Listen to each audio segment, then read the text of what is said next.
Hello, everybody. Happy Monday. It's good to connect with you all and to start another week off with a burst of innovation. I am excited to be here and I am eager to tackle today's topic because I got to tell you, as you've probably seen, I've been asking for a lot of feedback. So I've been asking for feedback from on social media, on LinkedIn. I guess LinkedIn is social media. On and through emails, the tribe, like everywhere, just to say, hey, like now that we are where we are, what are you dealing with? And one of the biggest things that keeps coming out of it, and wow, this is like just the huge trend that I saw in the responses I got, is that I'm having a hard time keeping my team collaborating and engaged and kind of keeping the innovation going with this disperse and stressed out workforce. And I don't just mean like, oh, because we're all working from home. I mean, we're all kind of isolated, working from home. Some people have people working from home and not working from home. So there's a weird divide there between the two people. Some people, it's just a matter of like, everybody's working from home, but it's really more about the stress and the challenges that causes. And especially, I think now that we know that it's here to stay. So what I want to do is, I said 3, but I actually have, what do I have? I have 5. Of course, I have more. 5 tips for keeping the collaboration, engagement, innovation going with a dispersed and stressed out team. So this isn't just about how do we connect when we're working in different places. This is also about how do we keep that connection going given the fact that my team is stressed out or my team is feeling this challenge of the situation that we're in. So that's what I want to address. Now, before I do that, like I said, I have 5. I said 3, but I brought the A game and I have 5 because I can't leave you hanging. And I thought they were all important and they all kind of go together. So what I'm going to do is I'm going to talk about them and I'm going to post them in the comment section as well. So if you're new to Burst of Innovation, first, let me just say welcome. It's good to see you. Basically, the way this works is in 10-ish minutes, I'm going to share with you a burst of innovation to help you get through your week, to help you work smarter, not harder, to help you innovate and stand out and win. What I would love from you is that if you're on here, hey, leave a question, leave a comment. I'll hopefully be able to see them all, but your comments and questions really fuel the conversation and fuel the innovation as well. So this is about us connecting too, not just me talking. Okay, so I want to give you the 5 tips that I have for keeping that collaboration, engagement, and innovation going when your team is dispersed and really starting to feel the stress. Tell me if you're feeling this. What I'm hearing from people is that not only are we frustrated working from home, but now we've got Zoom fatigue. We're tired of trying to put on our best game face through all this when we've got kids schooling at home. I'm looking over here because I got mine here. We've got kids schooling at home. We've got like these kind of stresses of the job and new competitive landscape, et cetera, et cetera. So that's what I want to tackle today. So the way I'm going to do this is a little bit different. I'm actually going to I wrote them down because I think I want you guys to be able to have shots of this too, like not just screenshots, but like text of it. So I'm going to put it in the comment section and I'm going to talk about it. So like I said, I got 5 tips for you in our time together. And again, as I'm going through these, put in the comment section kind of how this is impacting you, this kind of stressed out, work from home. I'm a leader. I'm supposed to be engaging everyone, but guess what? I'm stressed out too. How you're dealing with it and which one of these is going to work for you. Okay. So the first one that I want to put in there is, and it might sound obvious. In fact, it should. If something is good and useful, it usually makes you go, oh, of course, right?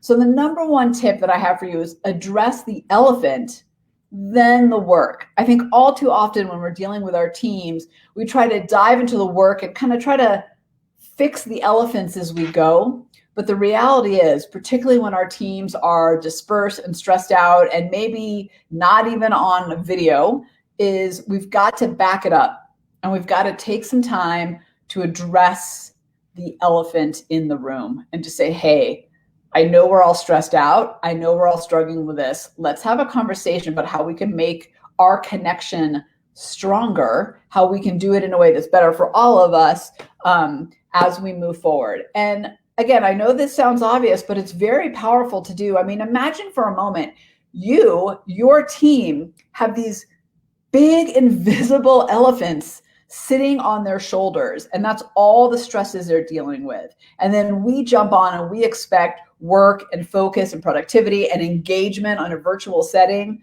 Well, those elephants are still sitting there. They're not going away. So we got to take a second to address them. And that, I actually think, goes into the second one, which is crucial and the one that I often see as missed. Let me put this in the comment section too. Number 2, make the why, the engagement, particularly I'm talking virtual engagement here, make the why about what benefits them. Let me explain what I mean here. So I've had a few people tell me over email that part of the challenge they're facing is people are starting to disengage. And what that really looks like is people turning off their video cameras, right? Or not participating, or kind of like being in and out of the meeting. And what we need for them to do is engage. And it's hard because people have a lot of excuses, don't they? Oh, I don't have my makeup on today. Oh, there's construction going on outside. Oh, my camera's not working. Oh, I'm having internet issues. Oh, my background's a hot mess. Whatever it is, everybody has issues. And what often happens, the mistake we make as leaders that actually minimizes engagement and collaboration and innovation, is we go, I know, but I really need you here. Like, I need your presence. Okay, that might be true, but again, what's in it for me? So what I have found works a lot better is to say to the people who you really need to dial up the engagement of, like, okay, hey, Greg, listen, I really need you here, and here's why. Number 1, when we interact and actually are able to see each other, when we're actually engaged and present and our distractions are kind of set aside, it actually allows us to get more out of our time together. And why that's important is because it means that you have less follow-up to do later. It means that you get the benefits of that real conversation versus feeling like we have to go back to the well. I think what I'm seeing a lot of is teams having the same meetings over and over again. And tell me if that's you, by the way. Do you feel like the same challenges are rearing their head over and over again? I think that might have been true when we were all in the office together. And I think it's doubly true. What I'm seeing is it's doubly true now that we're virtual.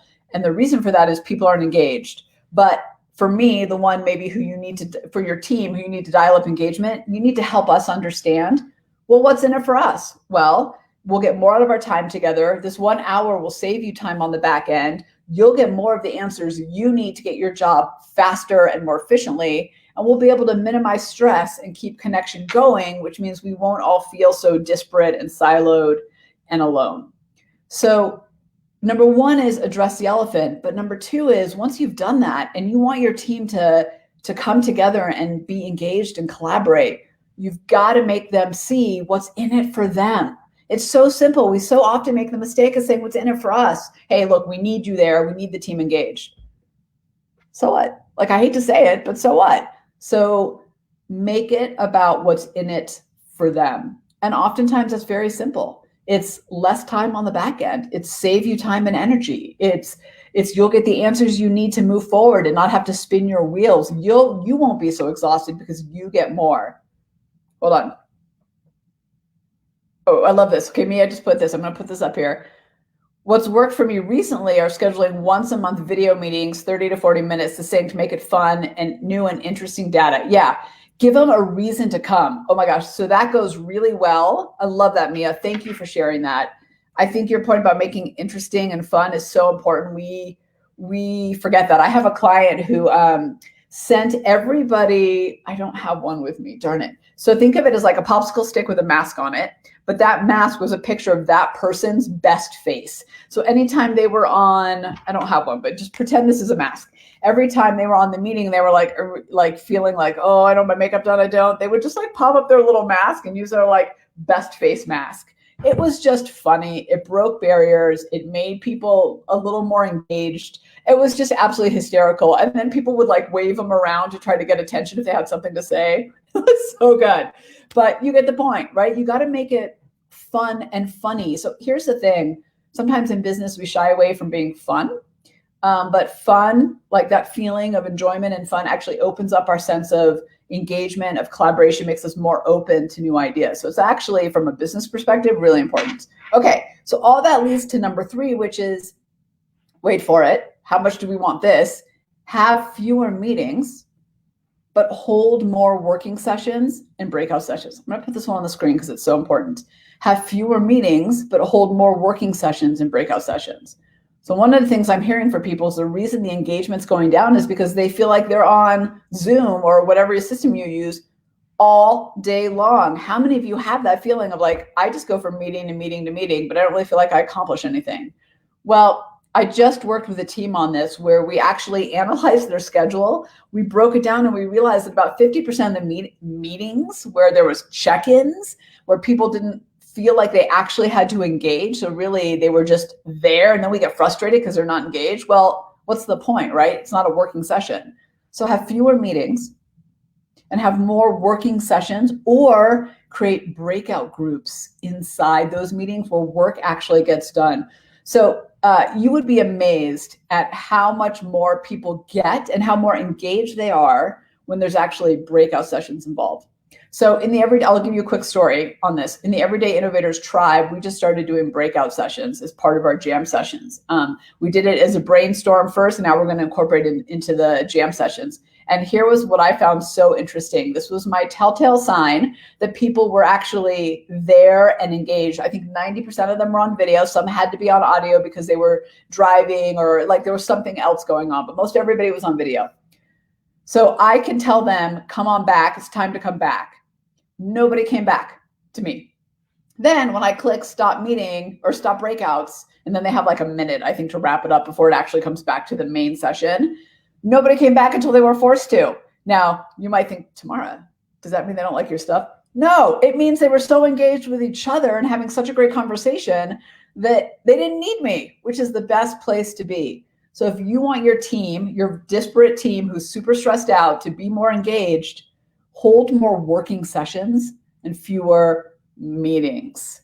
Yes, Mia, I love this. Make it brief. Yeah, infrequent but collaborative. Exactly. And oh, by the way, give them time to meet with each other. So let's say I'm going to use Mia because I see her on here. Let's say Mia and I are working on a project. Instead of forcing us to be at all the meetings all the time, allow us room to have our own little meetings so that we can actually roll up our sleeves and get work done. Here's the deal, leaders. Part of the reason the team's not engaged is because they don't have to be. Why would they be sitting on their camera staring at the screen as somebody reports? Blah, blah, blah, blah, whatever it is, right? Give people a working roll up their sleeve session and they will be way more engaged. Okay, number 4, and this is a little bit of a bonus, but I worked with this on a team and I wanted to share it with you because it really worked for them and maybe it'll work for you. This was a team that had people partially at home and partially in the office. And actually what it created was some incredible tension between them. And the challenge is right now the work from home people are feeling siloed and left out. And the people in the office are feeling like they're carrying the brunt of it because they're picking up the phones faster. They're seeing each other, right? So now we've got this great divide between people who work from home and people who work in the office. So one of the things that we set up for them was not just all the other things that we just talked about, right? Address the elephant, make sure the why is about them, create working sessions, not meetings. The other thing we did is we created partners and challenges. And what I mean by that is we had people in the office and people at home partner together to create a team. So those teams started tackling work together. What did that do? Well, that broke down silos. It allowed people to have more conversations. And then here's the cool part of what happened. And this happened totally organically, which is the best way any of this stuff really happens, is those teams created challenges and started competing against each other. Who could solve the most customer problems? And then it went from work stuff to like, who could dunk the most hoops in their home basketball, like little things sitting by their desk, right? All of that, while sounds kind of maybe even frivolous to some, allowed for engagement and collaboration to go up because there were these partners who were responsible for each other, not just accountability buddies, but really working together to help each other. So if someone in the office answered the phone call first, because that was happening, they get to the switchboard first, they would actually dial in the person from home. So they were no longer being left out. And then that team was in a competition for basketball hoops with another team that was answering phone calls and in a competition to solve people's problems. So you can see how that works. It actually was incredibly exciting. Okay. And I'm sure, by the way, there's a lot of different ways that you could actually do that. There's a lot of different ways that you could create partners and challenges and teams and make it fun and, friendly competition that moves everybody forward. Okay. So the fifth one is, now this is a little bit of tough love section, so hopefully you're ready for it. Here we go. Here's the deal. If you want people engaged and you want them on video in particular, or you want them more focused when they're on these sessions, make it so. By the way, extra bonus points for anyone knows who used to say, make it so. That was part of his lexicon. Here's the thing. You set the culture and you set the tone. So if you're letting people get away with not being engaged, being distracted, you're, as the leader, doing something that needs to be changed. Either you need to work on the culture of the organization, you need to do an elephant in the room conversation, you need to address those people specifically and give them the why. And here's the thing. If you tell people, if you do those things, and I'm going to put them up on the screen in a minute, if you do those 4 other things we just talked about, number 5, the make it so, happens easily without resistance, because you have addressed the elephant, you have given them a why that matters to them, right? And you've created more working sessions and fewer meetings where they don't feel like their engagement actually matters and where they're rolling their eyes. So let me go back. Okay, I'm going to put these on the screen. What I want you to do in the chat bars, I want you to put which one are you going to work on to help your team stay and elevate their engagement and their motivation, and particularly their innovation in these times, like their productivity, all of that, when they're dispersed and stressed. Which one are you going to do? Okay, which one speaks to you the most? Number 1, address the elephant and then the work, right? All too often we try to go the other way around. We get to the work and hope the elephants kind of disappear. Oh no, they're just getting bigger and bigger on people's shoulders. You got to address the elephant. Number 2 is make the why about what benefits them. Not you, not even the work. What benefits them. They get to work smarter, not harder. They get to stop spinning their wheels. They'll get the answers they need, right? Make it about, hey, I need you participating and engaged, even though I know you're at home and feeling silent, and here's why. Because if you do that, not only will we all get more out of our time together, but you'll be able to get the answers you need on that project that's been kind of bogging you down. Okay, number 3, have fewer meetings and hold more working sessions and breakouts. The teams that I've worked with that have really nailed this are really thriving, because that whole I'm sitting on another meeting, that mentality, which kills productivity and innovation, has gone away, and they are actually engaged in doing more of the work and rolling up their sleeves. Okay, number 4, create partners and challenges. So find different ways to keep people connected. I got to tell you, so I was on a webinar where I was an attendee for once, and there were about 2,000 people on this webinar. And what they had done, probably for tech reasons, is they put us in different quote unquote houses, meaning there were 300 of us in this one Zoom link, 300 in another Zoom link. And that allowed for breakouts and other stuff. But here was the interesting part that happened. The people in house 1 all rallied together and decided one day they were all going to wear crazy hats. And that dialed up house 2, which was well, we're going to step up our game. And house 3 all rallied around one guy who had a question to get him noticed right on video camera. Those kind of fun camaraderie can help up all of that innovation and all of that engagement. All right, number 5, you're the leader. Make it so. Okay, I want to know which one. Oh, yes, Kurt, when you get the audible yawn, right? This thing is like when they try to stop it. Don't you just love that? You know it's there. Yeah, create breakout sessions. Yes, and I'm glad I saw your other comment about how engaging they were. Yes, right? I think that's it, right? Yeah, that's what we're talking about, how engaging they were. Yeah, it's so much more engaging when you talk to each other. Well, guess what? All of your teams feel the same way, right? They want to engage and do the work too, not just sit on meetings. That's where you get that audible yawn. Yes, always ask what's in it for them. I love this one, Mia, too. Yeah, you guys are so good. Okay, I really think that we miss that, because we make it about hey, you need to be engaged because I need your presence, I need your thinking. Okay, that's fine. That all feeds the ego. But why? Why would I need to be there? So, okay. So those are the 5 tips for keeping your team engaged, collaborating, and innovating when they're dispersed and stressed out. And as you can really see from the tips I gave, they are super basic, but extremely powerful. And I highly encourage you to start with number one and work your way down the list, because calling the elephants first is really where it all starts. Nobody likes to just be moved forward without acknowledging how they're feeling, right? Nobody, if you said to me, all right, Tamara, like now we're going to be engaged, I'd be like, yeah, but I just spent 2 months being upset about other things, you know? So you got to address that stuff and then you got to move on. It's not to make it a, you know what, session, but it is to make sure that people's voices are heard. And oh, by the way, you probably will learn something in there that actually is going to help you with the culture, with the team, with the stress, and with the work. So to me, it's always a great opportunity to learn. Would you say I have called them out on the yawns and they continue? Yeah. Yeah, well, it's hard. It's hard. I'll tell you right now, I have a one kiddo who's on Zoom all day for school, and granted he's 12, but man, I feel for him, and I feel for people who are on all day. My work's a little bit different, so I don't have to be on like this all day long. But I would tell you, I do. Actually, it's not totally true. I guess it's a little mixed for me because I'm with different clients and different like groups of people all day. But I will tell you, after a day of this, don't your eyes burn, and aren't you like, oh, I guess it's different for me because I'm usually in a driver's seat in some way, so I have to be engaged, and I want to be engaged.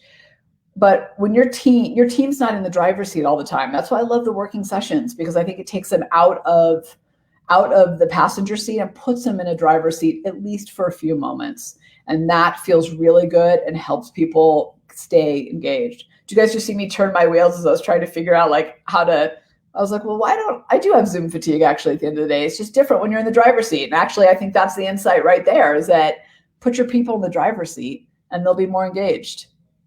How about we end on that one? In fact, I'm going to write that in the comments right here. I love that. What do you think? Okay, that's how I'm going to end it for us. Put your people in the driver's seat and they'll be more engaged. I think that actually sums it up really well.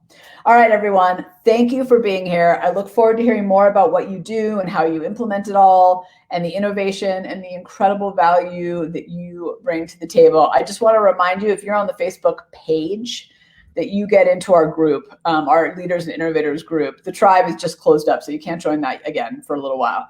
But into that public group, because that's really where the conversation happens. It's not on the page. Pages don't allow you to do that. You got to be in the group. So, all right, everybody. Good to see you all, and I'll see you next time.